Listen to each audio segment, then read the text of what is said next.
In a stunning escalation of the seemingly mutual fandom between Donald Trump and North Korean dictator Kim Jong-Un, both sporting interesting haircuts in this picture that we're using, North Korean state media has praised Republican presidential candidate Donald Trump as a far-sighted and wise politician. Now, by far-sighted, I assume they don't mean he needs reading glasses. I assume that he means that he sees into the future. Let me first remind you of Donald Trump's comments about North Korean dictator Kim Jong-un not that long ago.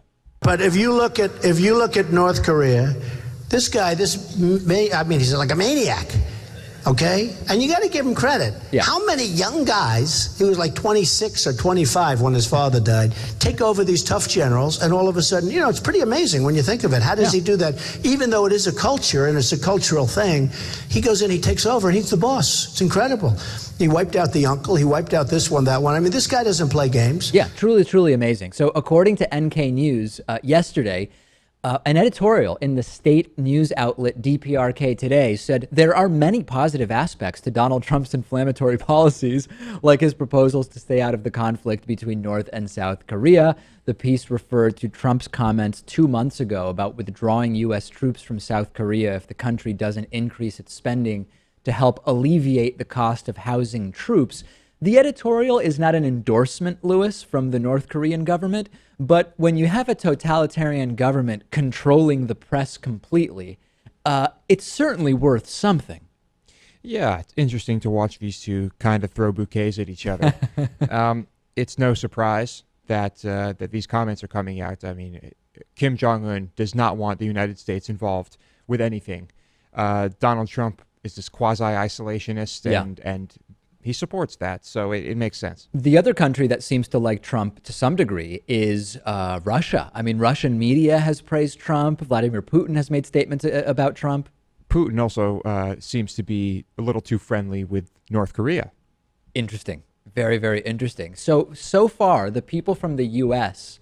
that North Korea has expressed positivity towards are Donald Trump and Dennis Rodman, who went to North Korea and defecated and vomited in one of their hotels. Who could possibly write this stuff? The two people that North Korea has generally been positive about have been Dennis Rodman and Donald Trump. That was a hotel hallway. Yeah. I mean, he would never do that in a room, Lewis. Obviously, he went into the hallway to defecate and vomit. Well, after Trump becomes president, perhaps Dennis Rodman will be appointed as the first North Korean ambassador for the United States in a very long time, yeah. Yes, no doubt. And this will be the beginning of a new friendship between Trump, Kim Jong-un, and Putin. It'll be a great allegiance.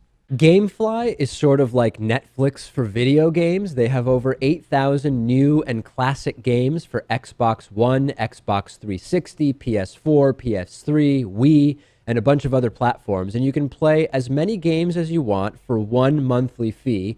And if you find some games you want to keep, you can buy them for a low used price. There's never any due dates or late fees. And our audience can get a free 30-day trial at gameflyoffer.com/TDPS. The games are shipped directly to you with return envelopes included. There's no contracts, and you can rent games through the mobile app. Get the free 30-day trial for the David Pakman Show audience and support our show by going to gameflyoffer.com/TDPS.